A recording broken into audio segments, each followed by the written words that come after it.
तो हेलो दोस्तों, स्वागत है आपका आपके अपने चैनल टैक्स ग्लोबल पे। दोस्तों, काफी सारे लोगों को इश्यू आ रहा है, जो उनका रिफंड है वो फेल हो जा रहा है। काफी सारे रीजंस हैं उसके रिफंड फेलियर के। तो आज की वीडियो में हम सारा डिस्कस करेंगे कि क्या कारण हो सकता है रिफंड जो फेल हो रहा है, दूसरा उसका सोल्यूशन क्या है, हम क्या कर सकते हैं। तो चलिए वीडियो को शुरू करते हैं। तो देखो, सबसे पहले हम बात कर लेते हैं कि जो हमारे रिफंड फेल हो रहा है उसके रीजंस क्या क्या हो सकते हैं। तो देखो, सबसे पहला है कि आपकी बैंक डिटेल है जो वो इनकरेक्ट है। क्या होता है, कई बार अकाउंट नंबर इनकरेक्ट हो जाता है, या फिर आपका जो आप सेलेक्ट कर रहे हो प्राइमरी अकाउंट या करंट अकाउंट या सेविंग अकाउंट, वो आपका गलत हो जाता है। फिर है आपका PAN not link to bank.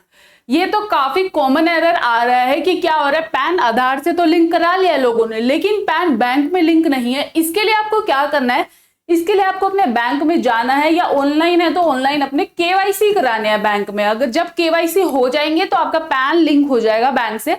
फिर आपको करना है जो स्टेप्स मैं अभी आगे वीडियो में बताने वाली हूँ वही। फिर अगला है कि केवाईसी अगर आपके पेंडिंग है बैंक में, वही है आधार और पैन आपने अपडेट नहीं कराए हैं अगर बैंक में, तो वो आप अपडेट करा लो, तभी आपका जो बैंक है वैलिडेट होगा। ठीक है। उसके बाद है आपका इनवैलिड आईएफएससी कोड। ये देखो, ये वाला है ना जो बहुत सारे लोगों को आ रहा है। ये तो मतलब इतना ज्यादा मेरे पास ऑलरेडी मैसेजेस कमेंट्स भर चुके हैं ना कि मेरा इनवैलिड आईएफएससी कोड आ रहा है, मैं क्या करूं। तो देखो, इसका क्या है, काफी लोगों में ना ये भी दिक्कत आ रही है कि उनका आईएफएससी कोड भी ठीक है, फिर भी लेकिन आपको ये एरर आ रहा है। तो इसका रीजन क्या हो सकता है कि आपको नहीं पता, लेकिन एक बार आप बैंक ब्रांच में जाके या बैंक में कॉल करके आप पता कर लो कि आपका कोई आईएफएससी चेंज तो नहीं हुआ। अगर नहीं हुआ तो आपको क्या करना है, पहला काम ये करना है कि उसी बैंक को दोबारा से रीवैलिडेट कर दो। ठीक है, रीवैलिडेट करेंगे सबसे पहले। और दूसरा काम क्या करना है आपको, दूसरा अगर फिर भी नहीं आपका रिफंड आता ना, तो आपको क्या करना है, दूसरा कोई बैंक अकाउंट अपने ऐड कर देना और अपने रिफंड की रिक्वेस्ट रेज कर देना। ये आप कर सकते हो। सबसे पहला आपको आईएफएससी कोड चेक करना है बैंक में जाके कि ठीक है नहीं है, दूसरा रीवैलिडेट कराना है, और तीसरा आपको काम क्या करना है, अगर फिर भी रिफंड नहीं आ रहा तो आपको अपना बैंक अकाउंट ही दूसरा अपना ऐड कर देना है। ठीक है। फिर एरर आपको आ सकता है कि पैन में जो नाम है वो मिसमैच है आपके बैंक अकाउंट में नेम से। इस केस में ना रिस्ट्रिक्टेड रिफंड लिखा आ जाएगा कि आपका जो मेन नेम है वो मिसमैच है। 50 लाख रुपए तक का रिफंड फिर भी आ जाता है अकाउंट में अगर नेम मिसमैच है, थोड़ा सा भी पैन और बैंक अकाउंट में डिफरेंस है तो। ठीक है, लेकिन फिर भी आप चेक कर लेना अगर ऐसा है तो। दूसरा है एरर 155, मोस्ट कॉमन एरर। ठीक है, इसको मैं आगे डिस्कस करूंगी अभी डिटेल में कि क्या आता है। ये काफी सारे लोगों को क्वेरी आती है। फिर है आपका बैंक अकाउंट क्लोज। ये भी बहुत सारे लोगों को आया है।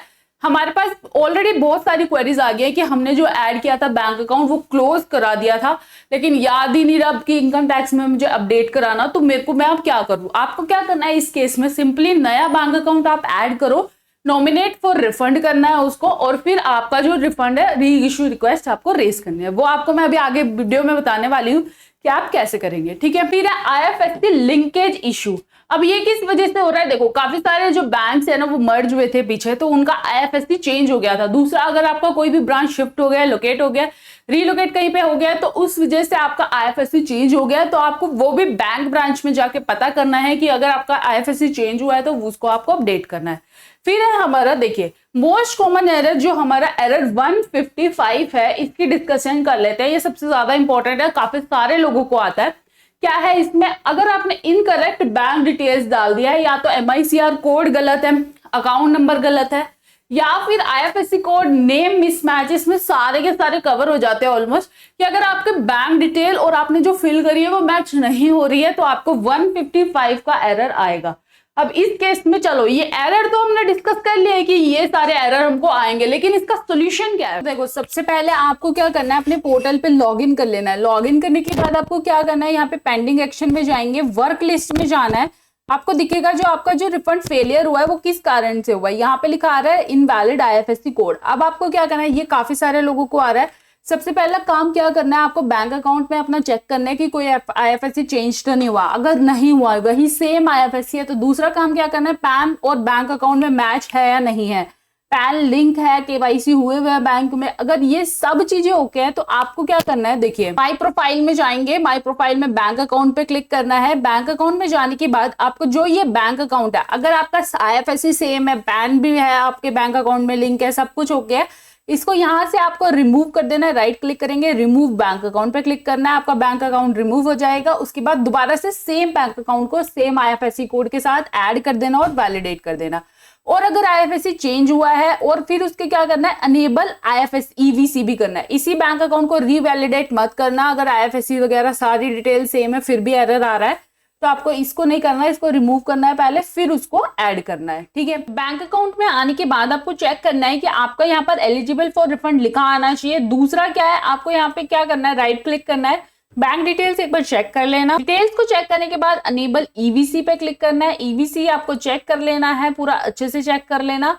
ठीक है, नॉमिनेट फॉर रिफंड करके वैलिडेट कर देना। OTP के थ्रू वेरिफिकेशन होगी, आधार पे OTP आएगा और वो आपका हो जाएगा। फिर उसके बाद क्या करना है, आपको फिर से सर्विसेज में जाना है, रिफंड री इश्यू रिक्वेस्ट में जाना है। रिफंड की आपको री इश्यू की एक रिक्वेस्ट रेज करनी है।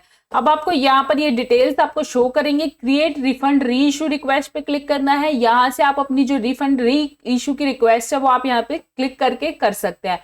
यहाँ एक्नॉलेजमेंट पे क्लिक करना है, यहाँ पे कंटिन्यू पे क्लिक करना है। देखिए यहाँ पे डिटेल्स दिखा रहा है, इनवैलिड IFSC की वजह से आपका जो रिफंड है वो फेल हुआ है, कंटिन्यू करना है। देखो काफी सारे लोगों को अब ये भी दिक्कत आ रही है कि वो ना दोबारा से ऐड करने के बाद भी रिफंड फेलियर हो जा रहा है, लेकिन अपने बैंक अकाउंट में एक बार दोबारा चेक कर लो कि किस वजह से ये फेल हो रहा है। ठीक है, कई बार क्या हुआ, मर्जर हुआ है बैंक्स का लेकिन आपको नहीं पता, बैंक ब्रांच जाओ और उसको चेक करके आओ कि अगर IFSC चेंज नहीं हुआ तो आप उसी को ही ऐड कर दो, नहीं तो अपना जो दूसरा बैंक अकाउंट है उसमें अपना रिफंड मंगवा लो। ठीक है, उसके बाद है यहाँ पर आपको रिफंड री इशू पे क्लिक कर देना है, इसी बैंक में आपको मंगवाना है। फिर प्रोसीड टू वेरिफिकेशन पे क्लिक करना है। इस पे क्लिक करेंगे आप तो यहाँ पे OTP के थ्रू रिक्वेस्ट जनरेट करनी है, आधार OTP के थ्रू, और यहाँ पे कंटिन्यू पे क्लिक करना है। जैसे कंटिन्यू पे क्लिक करेंगे OTP आएगा और आपकी जो रिक्वेस्ट है वो सबमिट हो जाएगी। इस तरह से आप अपनी रिफंड री इशू की रिक्वेस्ट को सबमिट कर सकते हैं। फिर भी नहीं आता तो आपके पास यही ऑप्शन है कि दूसरा आप अपना बैंक अकाउंट को ऐड करो। अगर कुछ इनकम टैक्स की तरफ से कुछ अपडेट आएगा ऐसा तो हम आपके साथ जरूर शेयर करेंगे। और अगर आपको वीडियो अच्छी लगे, यूजफुल लगे तो वीडियो को लाइक जरूर करना, चैनल को जो सब्सक्राइब कर देना ऐसी इन्फॉर्मेशन सबसे पहले पाने के लिए। अगर कोई भी ITR फाइलिंग या कंसल्टेंसी लेना चाहते हैं तो नीचे दिए गए नंबर पे हमें कांटेक्ट कर सकते हैं। और व्हाट्सएप ग्रुप और टेलीग्राम ग्रुप का लिंक डिस्क्रिप्शन में डाल दिया है, फटाफट से जाके ज्वाइन कर लो। तब तक के लिए मिलते हैं अगले वीडियो में। Bye bye, take care.